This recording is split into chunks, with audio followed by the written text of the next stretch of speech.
My heart sank as my mother-in-law brandished a knife, her words slicing through me like blades. You not only demand our son to handle household chores and childcare, but now you're also after our finances. Get out of this house, you lazy freeloader. You barely bring in $700. A chill ran down my spine as I stood there, sweat beading on my forehead. Despite pouring all my energy into managing the household and looking after the children in lieu of my unemployed husband, I found myself confronted with accusations and hostility. It was a crushing moment, a culmination of frustration and despair. I knew then that I had reached my breaking point. I left the chores unfinished, scooped up my child, and made a beeline for my parents' house. I'm Emily, 23 years old, residing with my husband, our little one, and my mother-in-law. My mind wandered back to the beginning. Richard, my high school's golden boy, a star on the soccer field and beloved student president. His return to our small town after landing a job was met with adoration from everyone. When he approached me, I was taken aback. After a few dates, we dove into a serious relationship. Even now, as adults, he remained my handsome, envy-inducing boyfriend. After graduating from vocational school, I discovered I was pregnant. It wasn't the typical order of events, but I held onto the belief that I could still carve out a happy life with my child and Richard. Our home echoed with discussions about our future post-marriage. How about moving into my parents' place after we tie the knot? Richard suggested. Why? I envisioned just the three of us, our child included, I countered. But won't that be expensive? If we stay with my parents, money won't be a constant worry. With both of us working, we could afford our own place, couldn't we? Well, about that, my income this month is pretty dismal. How bad? I pressed. Less than $1,000. What? How is that possible? I thought you were working at an IT company. I quit. Now I'm trying my luck at the casino and picking up part-time gigs. The casino? Why would you do that? My disbelief hung heavy in the air. It turned out he had quit his job after only a month. If you're okay handling all the expenses, I'm fine with fitting an apartment, he stated matter-of-factly. His detached demeanor left me feeling uneasy, questioning if I was the only one truly invested in our fresh start together. Sensing my apprehension, he grasped both of my hands firmly. It's just temporary until I secure another job. I'll make you happy, Emily. I'll take care of all the household chores and child rearing until then. Trusting in his assurances, we exchanged vows. Our journey together began in his parents' home.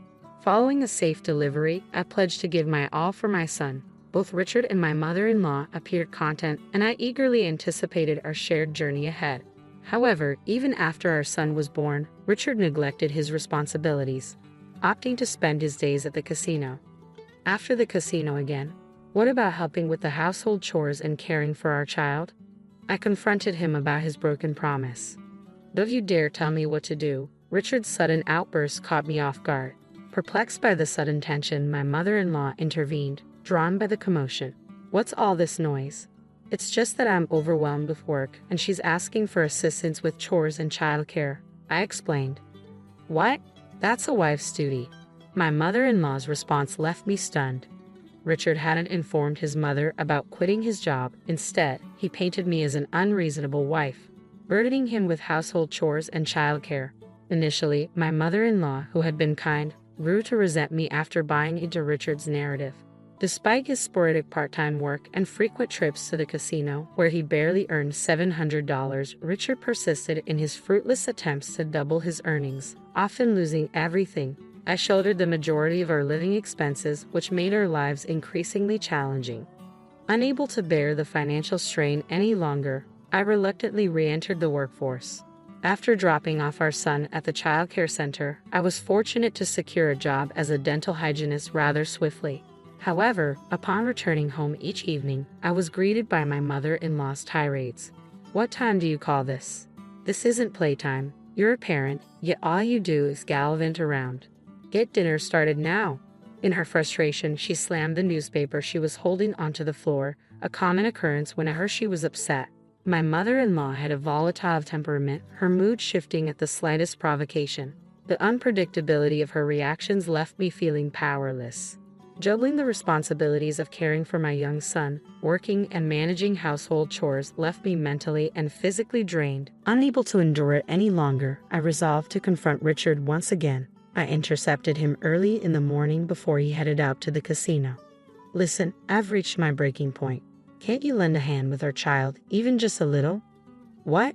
Like I said, I'm swamped. I'm gearing up to find a new job. You get that, right? Or would you prefer I stayed unemployed forever? Imagine the father of your child, Douglas. If you're not happy, just follow orders. But we're barely getting by as it is. I'm covering all our food expenses with my savings, you know. Have you any idea how costly diapers are? You claim to be earning at the casino, yet you never contribute any money. Most of our living expenses were covered by my earnings. Initially, my mother-in-law handled the utility bills, but recently she began requesting $500 per month, forcing me to dip into my savings. Even our grocery bills were eating away at my dwindling funds, leaving me with little left. All I had to rely on was money I had saved from a part-time job during my student days. Enough. How dare you talk back to me? After all, you're the one who moved into my house. Richard, typically gentle, underwent a stark transformation when money or casino matters were involved. His outburst drew my mother-in-law into the room. What's all this now? Is your wife causing trouble again? She interjected. Yeah, she is. She's insisting I do housework, look after the child, and foot the living expenses. And on top of that, What audacity you have, Richard. You ought to be heading to work.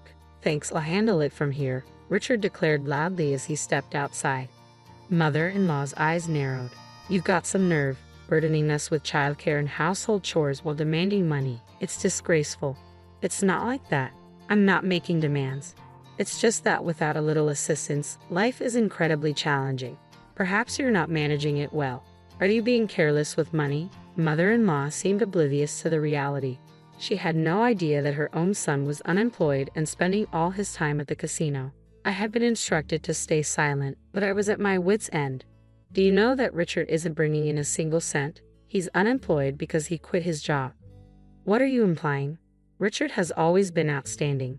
Yes, he may have stumbled with his college entrance exams, but he landed a job at a reputable company afterward. He quit that job after just a month. Now, he's always at the casino. I can't sustain us on my savings alone.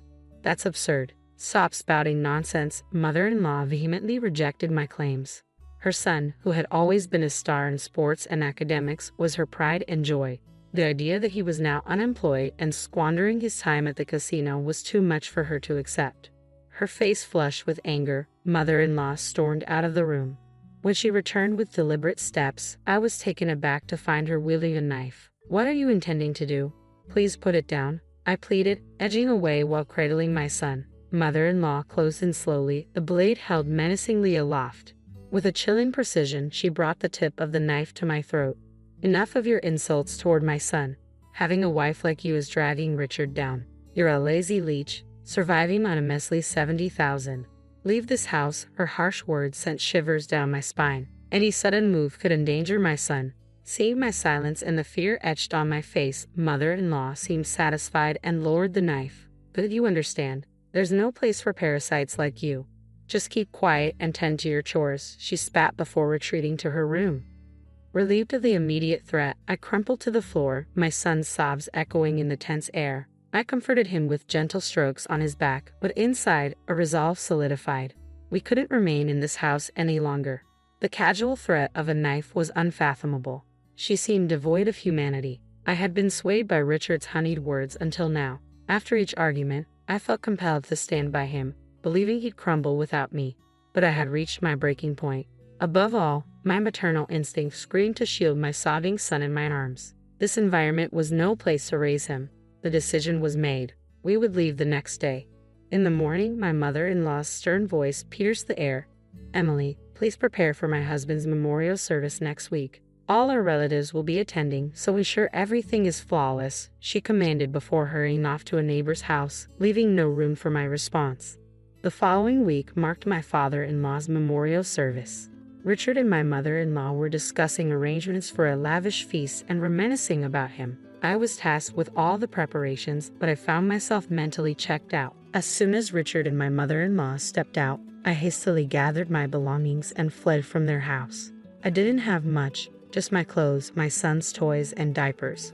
When I arrived at my parents' house, they were taken aback. However, as I poured out my heart to them, my mother was moved to tears and enveloped me in a tight embrace. My typically composed father was visibly enraged and instructed me to rest. Later that evening, the phone rang. It was undoubtedly Richard, wondering why I hadn't returned to prepare dinner. I disregard the call and opt to block his number. The following day, mother-in-law and Richard arrived together at my parents' house, banging on the door in the early hours. Though my parents attempt to deter them, I insist they be allowed inside. As I swing the door open, they launch into a tirade immediately. How could you vanish without a word? What kind of wife does that? Isn't it odd to disappear without a trace? Could you please lower your voices? You're disturbing the neighbors. I respond calmly, fighting the impulse to retort, who's the actual issue here? Upon witnessing my firm stance, they attempt to seize me, but my father intervenes. If you resort to violence, we'll call the authorities. Let's discuss this calmly inside first. With my parents by my side, I initiate the conversation with mother-in-law and Richard. Why did you vanish without a word? I was at my breaking point juggling childcare and my job, feeling utterly overwhelmed, yet you never offered a helping hand despite my pleas. Well, I was occupied as well. Occupied at the casino, as I've mentioned before. Our son doesn't frequent the casino. Stop spreading falsehoods, mother-in-law persisted, seemingly under the impression that Richard was still employed. It's understandable, considering what a dutiful son he's always been. She likely held onto that belief. Sometimes ignorance is a blessing. So, mother-in-law, where do you think Richard is currently employed? At a securities company. I've seen the job offer letter, remember? Well then, perhaps we should give them a call to confirm if Richard is still on their staff. That would settle the matter. Hold on a moment, Richard interjected, clearly flustered. What's the issue if I'm still employed there? It shouldn't be a problem. Well, that's I hesitated, noticing Richard's visible discomfort, then dialed the securities company's number on my phone, switching the call to speaker mode. I ensured everyone could hear as I inquired about Richard's employment status. That individual resigned several years ago, if memory serves me correctly. He was with us for just about a month. The voice from the phone left mother-in-law speechless. Richard, now looking down, clenched his fists. Did you really quit? Why? I pressed. Because it was frustrating. Everything was just grunt work and the boss would yell at me for the smallest mistakes. It was harassment, Richard finally admitted. Why haven't you kept us informed about your activities since then? I've been actively searching for a job. For how long have you been on the hunt? It doesn't appear to be yielding any results. Can you provide a count of how many companies you've applied to so I can verify? Well, the job market isn't exactly overflowing with great opportunities. I'm waiting for the right fit to come along. You seem quite confident in your abilities. By the way, you're currently working part-time, correct? What was your income last month? 700. 700. Didn't you claim to mother-in-law that Emily could barely make 700 and couldn't fend for herself, so you were the sole provider?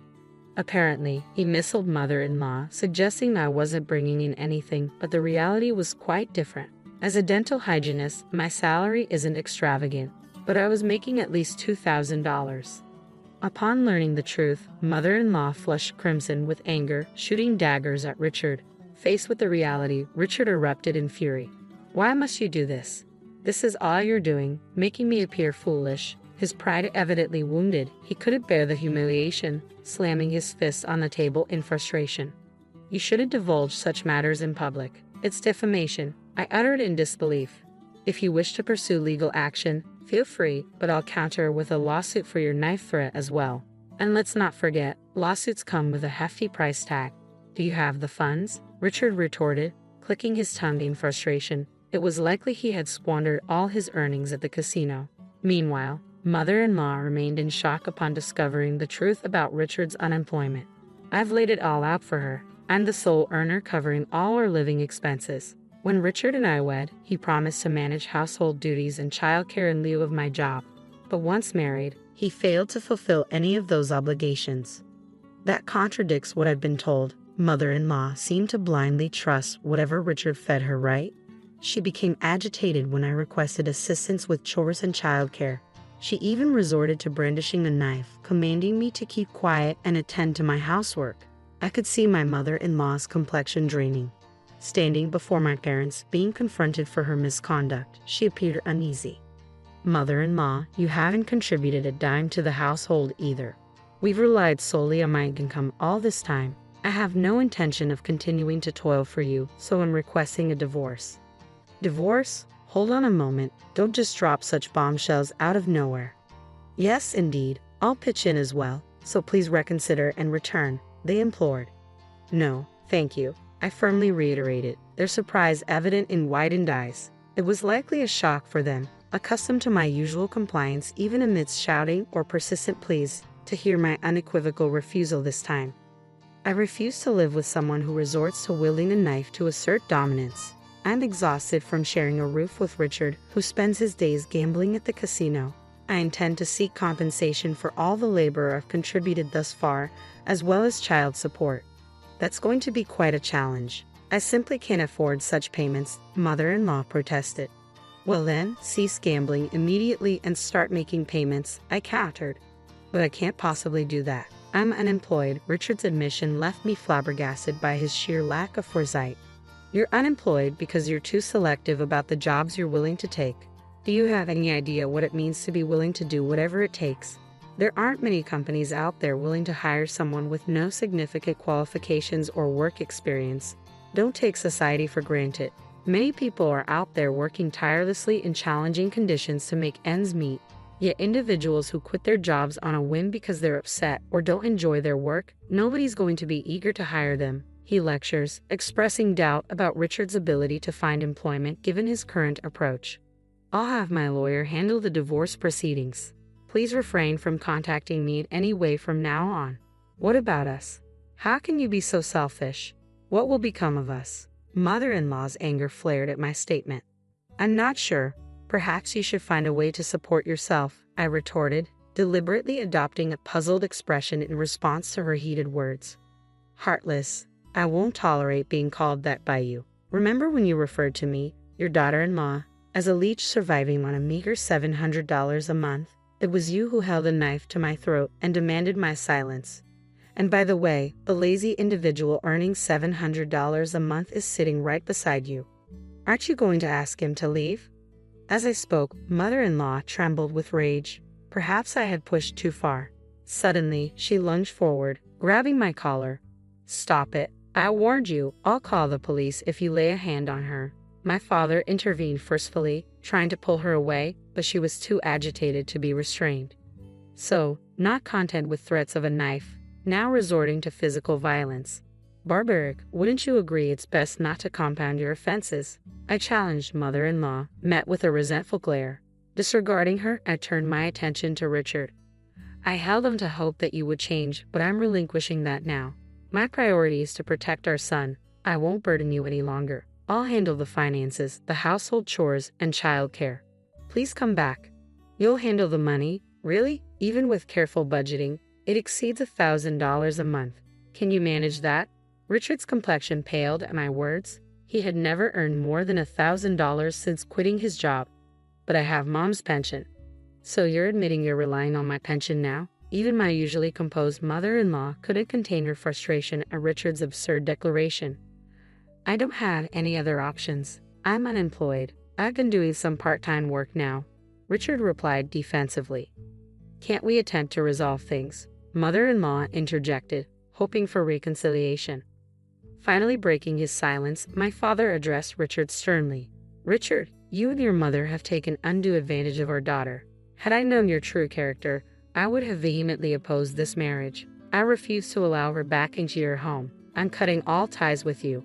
But I can't imagine life without Emily. Please grant me another chance, Richard pleaded desperately.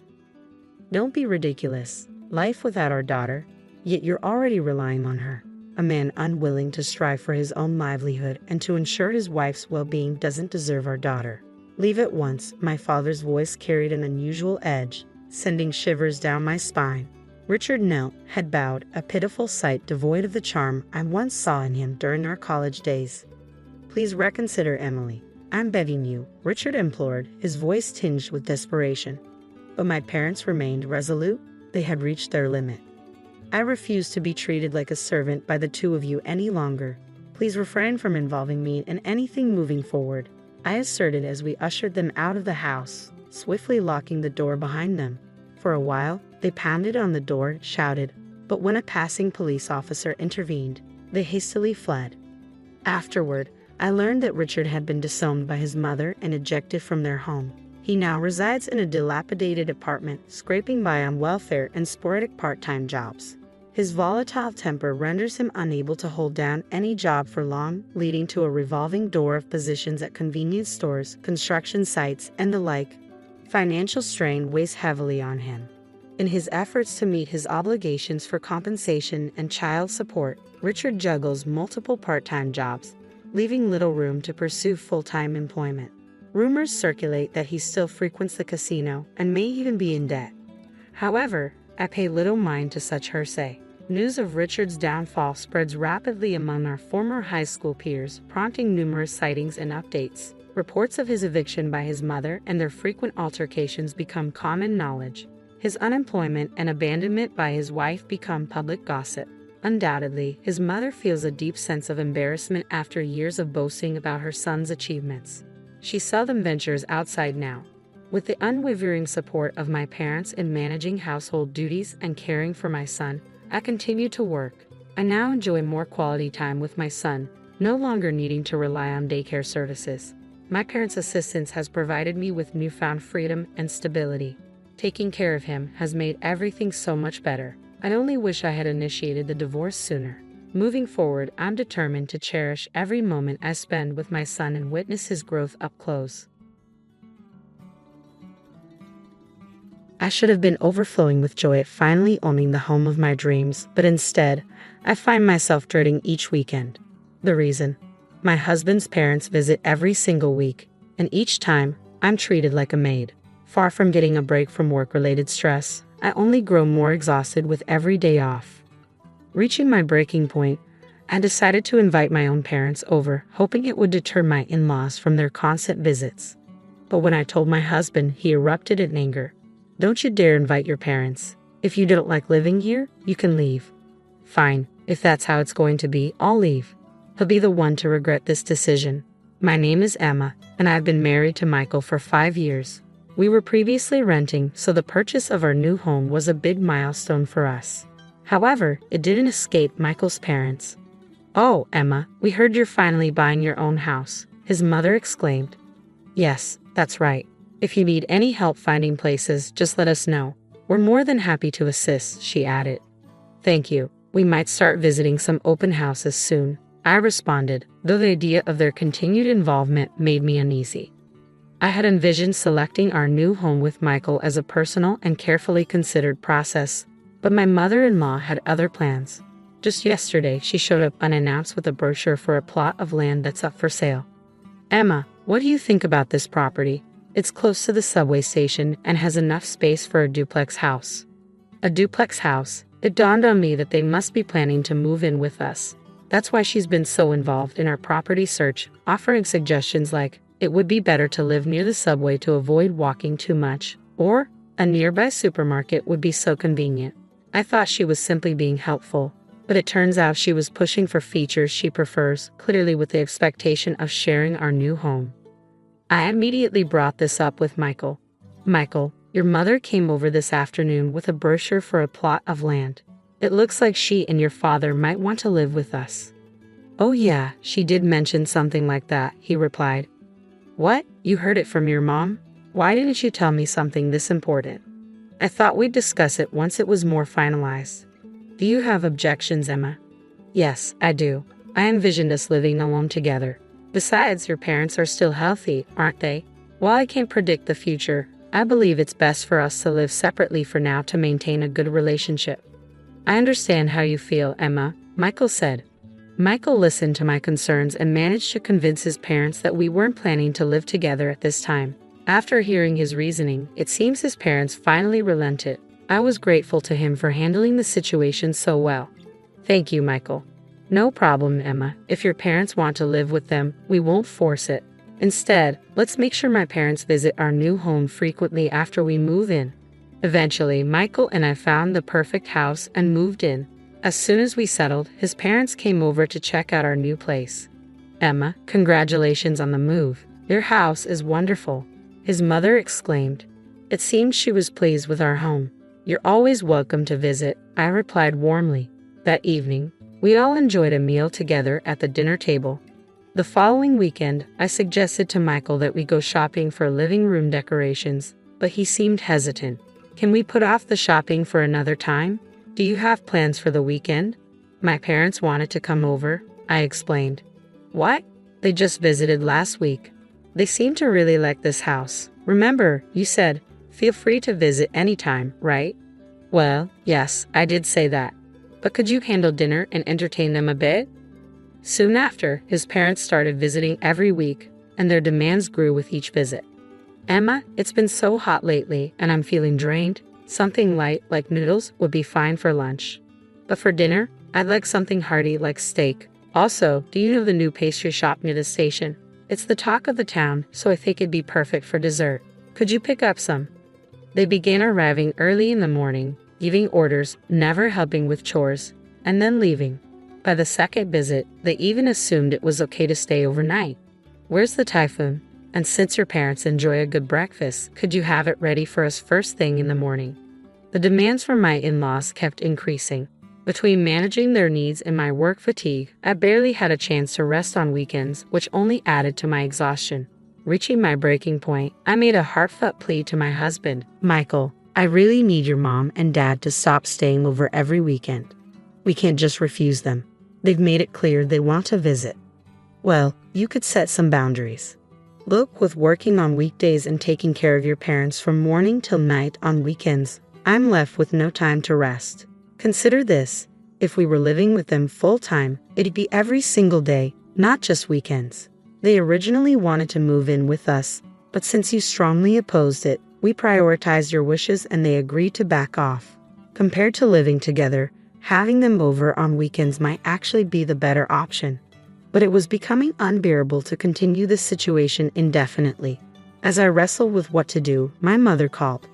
"Oh, Emma, how are you?" "Sorry, Mom. I haven't been in touch lately. I'm managing, somehow. You sound a bit down. Is everything okay?" "Well, actually, I shared with my mother the difficulties I was facing with my mother-in-law's constant visits since our move. My mother expressed concern and said, 'That sounds really challenging. I can imagine how overwhelming it must be with settling in and buying new things. I've been holding off on calling because I know your in-laws visit every weekend. I haven't even invited my own mother to our new house yet. Maybe if I invite her over, your in-laws might hold off on their visits for that weekend.' That evening, I brought up my idea to Michael when he got home from work. 'Hey, Michael, I'd like to invite my parents over this weekend. Is that okay with you?' His response was unexpected. 'No, my parents have already planned to come this weekend.' "But your parents have visited so many times already. My parents haven't been over even once." "That's because your parents haven't mentioned wanting to visit. My mother has been patient, waiting for us to get settled. She's really eager to come." "Oh, really? Well, then, how about scheduling your parents for when mine aren't coming? They've waited this long, they can wait a bit longer. Isn't it odd to always prioritize your parents, who are here so often? Can't your parents wait until next week? You're my wife now. It's natural for us to prioritize my parents. Anyway, you should let your parents know this weekend isn't a good time." "I don't want to do that. You should just not invite your parents. If I can't have my parents over because of that, then your parents shouldn't come to our house either. They gave you to me, so they should be prepared not to see their daughter all the time." "That's unreasonable. Why shouldn't I be able to invite my parents? Even though I'm married, isn't it natural for them to want to see their family?" Despite Michael's firm refusal, I proposed a compromise. "All right, let's skip this weekend, but from now on, let's try to alternate inviting each other's parents on a regular basis. How about that?" "Ah, that's exactly.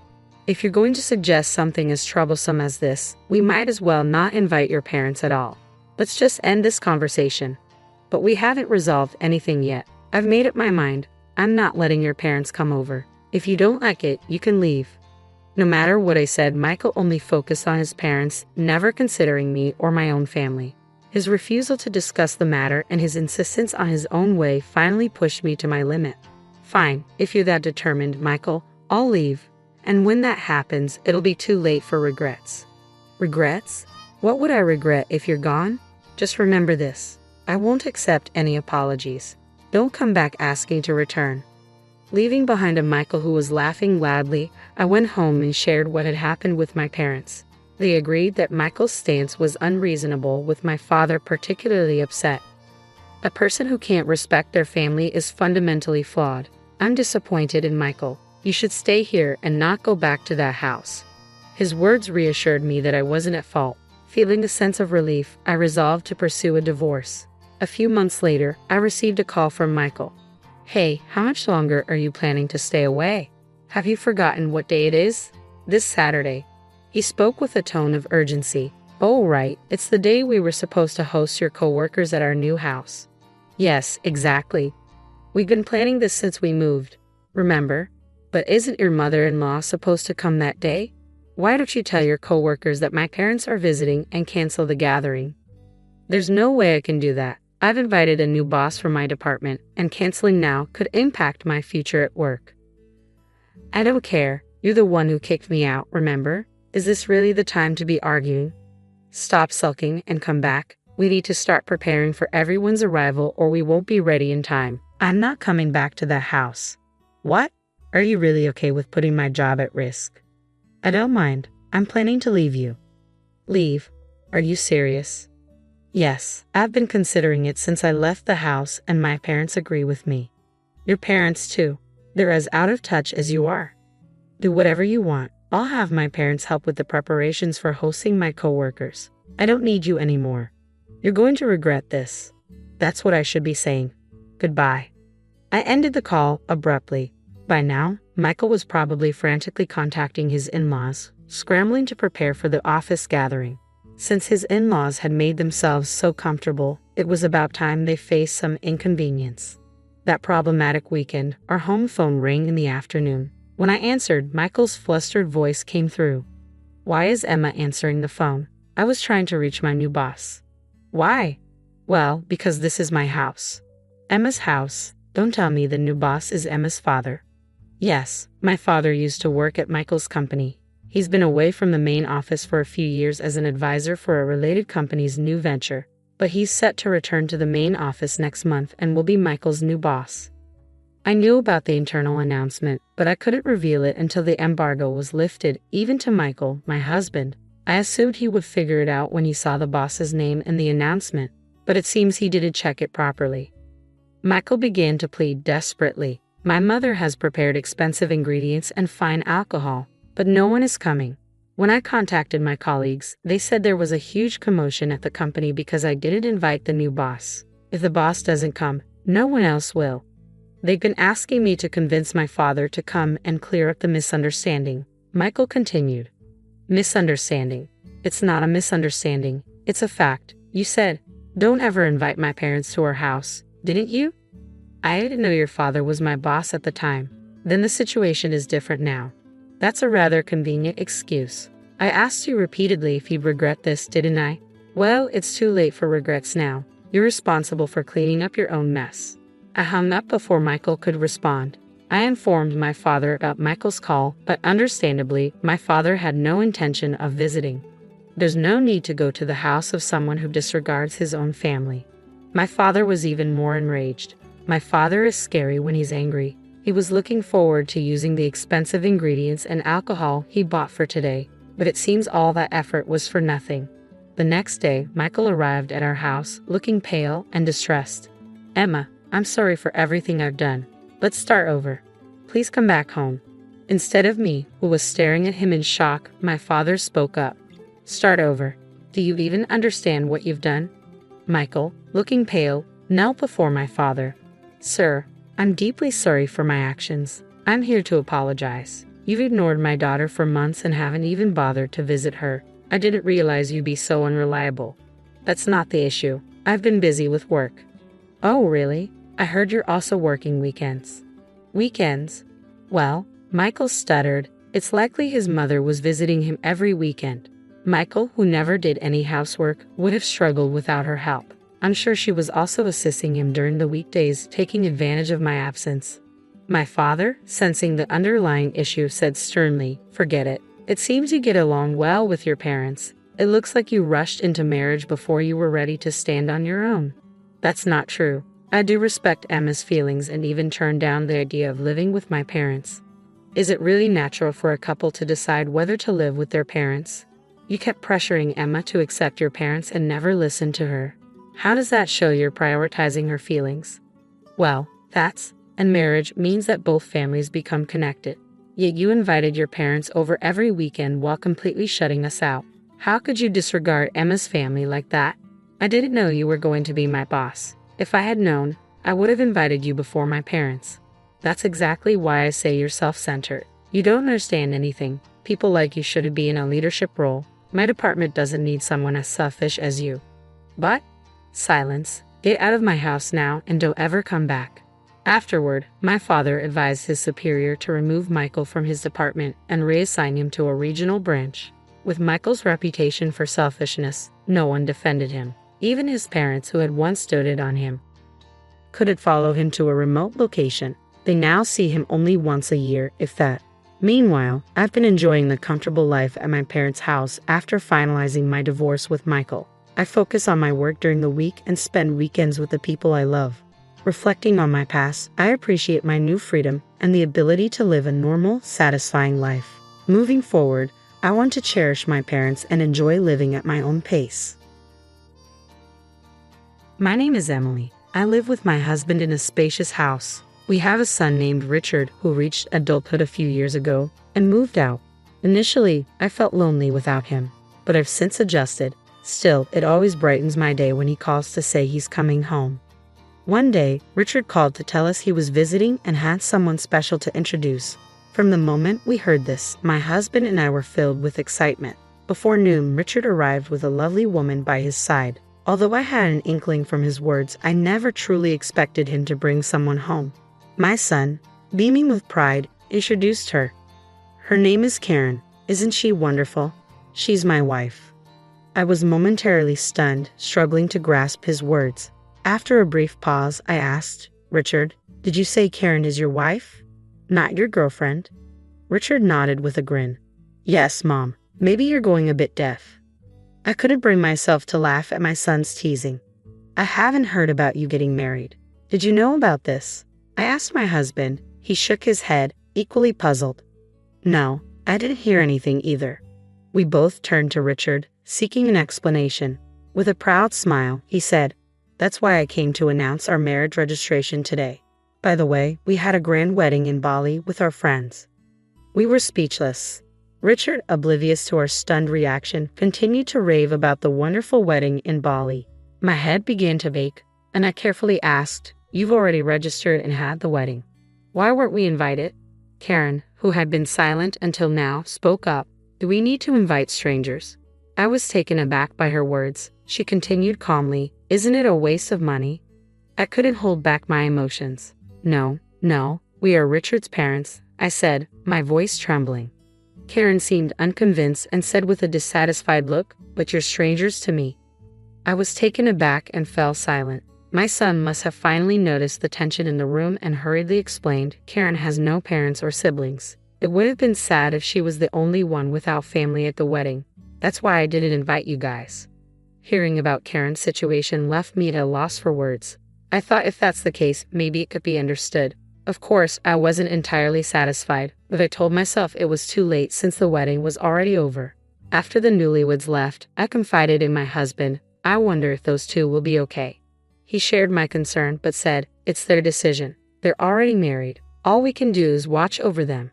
Although I agreed with him, I couldn't just leave it at that. So I decided to try to bridge the gap with Karen. I got my son's phone number and decided to reach out. When Karen realized it was me on the phone, her tone immediately turned sour. "What do you want?" I realized my call might have made Karen uncomfortable, so I quickly explained my reason. I got some delicious treats and I thought I'd bring them over to you next time." Karen replied, "Oh, I don't need that. In fact, I don't even plan to give you my address." I couldn't help but ask why. Karen calmly answered, "I don't want to give personal information to strangers. Please delete my phone number." Before I could say anything else, she hung up. After that, I couldn't get in touch with Karen. I realized my gesture must have felt like an intrusion to her. Feeling down, I shared my worries with my husband. He comforted me, saying, "There's still time. Don't rush. Forcing closeness won't necessarily lead to good results. Just hope that she'll open her heart to us someday." I took a deep breath and nodded. "You're right." A month after I stopped trying to contact my son and his wife, my son suddenly reached out. "What's going on?" I asked. He told me Karen is pregnant. I was thrilled by the happy news. Knowing how tough it can be for a first-time mother without her parents, I asked for their address so I could go help. But my son said, "No, I can't give you the address. We don't need help, just money. Give me your bank account number so I can transfer it." I tried to explain to my son how difficult childbirth could be, but he wouldn't listen. Moreover, he said that Karen herself was against it. In the end, I transferred only the money as my son requested. After that, I never heard from him again. There was not even a report of the child's birth. A year passed, and despite my attempts to call, I eventually couldn't reach him at all. It seemed my son no longer thought of us as family. Even if I wanted to confirm it, there was no way to get in touch. Feeling helpless, I went to the local supermarket one day and met a familiar face. At first, I didn't recognize him, but when he called out to me, I realized who he was. "It's been a long time. Do you remember me? I'm David Johnson." Hearing the name, my memory came rushing back. He was a friend my son often brought home during high school. I didn't recognize him at first because in my mind he was still a high school student. "David, you've grown up so well," I said, looking at him closely. David seemed pleased and a bit shy. Then I noticed the woman standing next to him. She wore a matching ring with David, and her belly was noticeably large. I involuntarily covered my mouth and exclaimed, "Oh my!" David nodded shyly. "This is my wife, Olivia. Our child is due in 2 months." "Olivia, is it? Congratulations." "Thank you," Olivia said, looking momentarily confused before smiling happily. After a brief exchange of pleasantries, we parted ways quickly, not wanting to impose on the expectant mother. 2 months later, I received an email from David.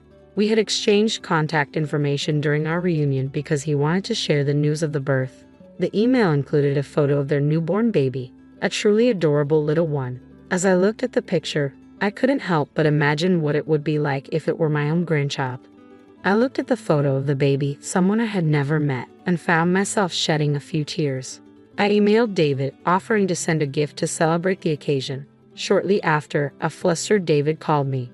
"I didn't reach out with that intention, so please don't trouble yourself." I couldn't help but chuckle at David's apologetic tone. "That's not it. I just want to celebrate, since I can't do anything for my own grandchild." There was a pause on the other end before David asked, "Something happened with Richard, didn't it?" I remained silent, and David continued.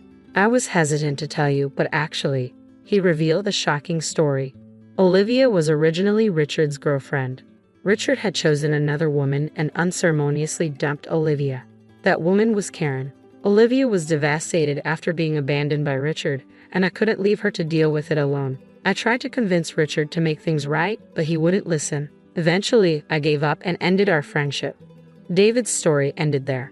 At that moment, I felt a deep sense of anger toward both my son and Karen, despite being my own child. I also realized that my actions had unintentionally reminded Olivia of her painful past. Even though I wasn't aware of it, I had caused her distress. She likely didn't want to see Richard's mother. "I'm truly sorry for mentioning that I wanted to celebrate," I apologized. David quickly reassured me. "You don't need to apologize, Mrs. Smith. Olivia doesn't mind. She was the one who wanted to send the baby's picture. Please don't worry about it." Their kindness only made me feel more guilty. David then added, "I just don't want Olivia to have anything to do with Richard and his wife ever again." I agreed wholeheartedly. I'll do whatever I can to help, even if it might not be much. I also shared with David the strained relationship I had with my son and his wife. David was visibly shocked by Richard's recent behavior. We quickly shifted the conversation to lighter topics before ending the call. I relayed everything I had learned from David to my husband. I then told him that from now on, I would consider Richard and his family as strangers. My husband agreed. "At least we can take a breather." I glanced around the room, where most of the unpacking was complete, and nodded. Our new life begins here today. The house we had lived in felt too large for just the two of us. When we were considering moving, we were introduced to this newly built high-rise condominium. We had planned to inform our son about the move, but ultimately decided against it. I headed out to buy ingredients for dinner. As soon as I stepped out the front door, someone called out to me, "Mom." I turned around, unsure of what I was seeing, and there was my son, approaching with a slight smile. "Why didn't you tell me you moved?" I was surprised to find strangers at the old house. "I had to search quite a bit to find you," he said. I met his gaze with stern eyes. "I didn't need to tell you. You're a stranger to me." Richard seemed taken aback by my change in attitude and grew flustered. "What are you talking about? I'm your son." I ignored him and started walking. Richard quickly fell into step beside me and continued talking. Mom, I want to apologize for everything that's happened. I was misled by Karen. You must have some extra money if you're living in a new high-rise condo, right?" Despite Richard's attempts to engage, I kept walking. Seeing that I wasn't responding, Richard's tone grew anxious. Karen was a habitual liar. Her claim of having no family was false. She was actually disowned by her parents due to a romantic scandal at her previous job. When I glanced at my son, he misunderstood my silence and continued to criticize Karen.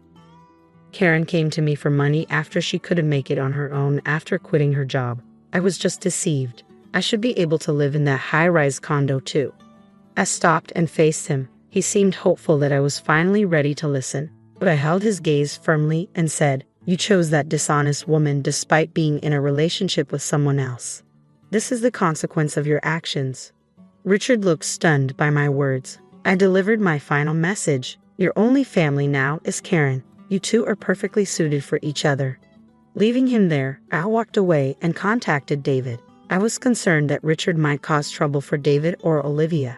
As I feared, Richard had tried to apologize to Olivia and asked David to mediate between us. He even said something absurd like, "You two got married because of me." David, at his breaking point, announced he was severing ties with my son and warned that he would call the police if Richard continued to harass them. In a panic, Richard fled. Afterward, Richard tried to spread malicious rumors about David and Olivia among their mutual friends, but was met with disdain instead. Karen, who was supposed to be his only ally, abandoned him, running off with another man after squandering all of Richard's savings and left their child behind. Seeing the situation worsen, we decided not to intervene despite hearing the rumors. Eventually, Richard came to us with the child in tow. "You must feel sorry for your grandchild, right? Let us stay here," he pleaded. My husband, who had been silent until now, exploded in anger. "Don't be ridiculous. Stop acting like a spoiled child at your age. You're no longer our son but a stranger. Get out." Frightened by our harsh reaction, my son fled, leaving the grandchild behind. My husband quickly locked the front door while I gently picked up the child. The little one, oblivious to the situation, reached out to my husband with a smile. Seeing that innocent smile, my husband and I shared the same thought. While we have no intention of forgiving our son and Karen, the child is innocent. We exchanged a nod and decided to raise this child ourselves. I heard that my son is now doing physical labor, likely struggling to make ends meet with a job he detests. Despite his hardships, he hasn't tried to come back home, though even if he did, the outcome would be the same. My husband and I are fully occupied with caring for our grandchild. Although raising a child at our age is challenging, the child's smile gives us the strength to keep going. For tasks that are too difficult, we rely on the help of David and his wife, for which we are deeply grateful. It seems that a leisurely retirement is still a distant dream, but for now, I want to savor the time with